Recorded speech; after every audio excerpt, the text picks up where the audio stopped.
Well, here we are in front of a field of corn planted the first week of June, right around June 2nd, June 3rd here in Champaign County, Illinois. The reason we chose this field was we think it's representative of the corn progress. We did plant about a third of the crop of corn in May. We did plant probably 50-60% of the corn this first week of June, and then there was the rest of the corn was planted after that. So we think this is kind of representative or typical of most of the corn that got planted here in East Central Illinois. So I went out and kind of popped up some corn out here. The roots look really good. They're going down at a good angle. They're not flattening out too much from compaction that I've seen in other parts of the corn belt. So what I'm going to do is I'm going to stage it. Staging corn at this stage is kind of difficult, but it's very necessary, especially for herbicides. If this corn is over V9, then a lot of the surfactants will actually damage the ear. So we got to get a good stage at this point. So we're gonna stage this corn. Yeah, pop it out. You're gonna split it open.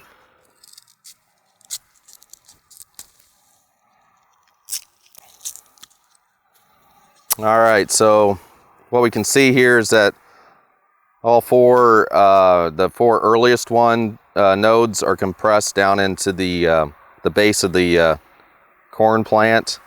And so we're going to start, so that's 4, we're going to start 5, 6, 7, 8, 9.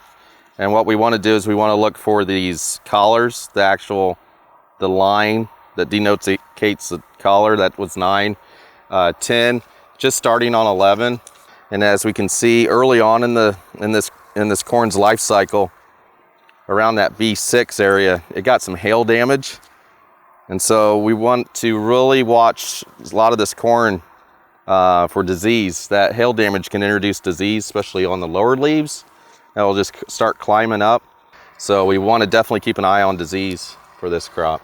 This crop is about 3 weeks behind normal.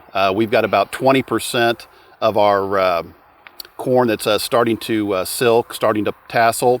Last year we had 90% of our corn at this time of year tasseling. A normal 5-year average is 70%. So we're about 3 weeks behind normal. The state of Illinois has about 40% of the corn rated good to excellent. Most of that is concentrated here in East Central Illinois. As you drive north and south through the state, the corn is not as good as what you're seeing here in East Central Illinois.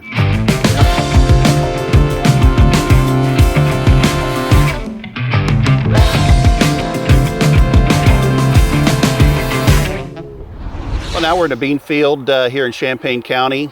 This field was planted on June 6th. Normally, most of our beans get planted in May. Last year, we had 90% of the beans planted in May. This year, only 20% of the beans got planted in May.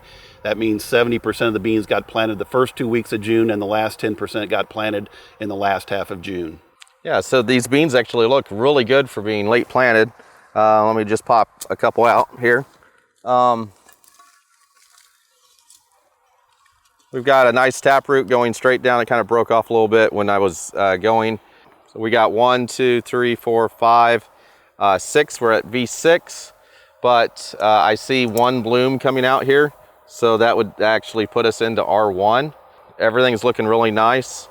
The only problem that I am seeing this year is no cuticle on the leaf, which can be, we can have some burning from some herbicides. If we put 1 pint of Phosfix in with those herbicides, those post herbicides, it will alleviate the burning and regenerate some new growth. So that'd be my only suggestion on that. Other than that, the soybeans are looking really good. I would say as a takeaway, keep in mind that beans planted in June typically don't yield what they would if they got planted in May. The USDA has taken 1 bushel off the national yield. Probably need to take more bushels off at some point in time, but keep in mind the supply side is only one factor in the equation. We also have the demand side. We've got a big carryover from last year. We've still got the trade war going on with China.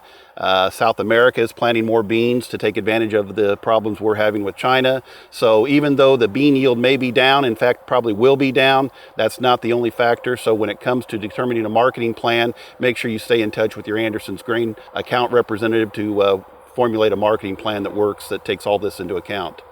That's all we have here from Champaign County today. Thanks for watching, and we'll talk to you later. Thank you.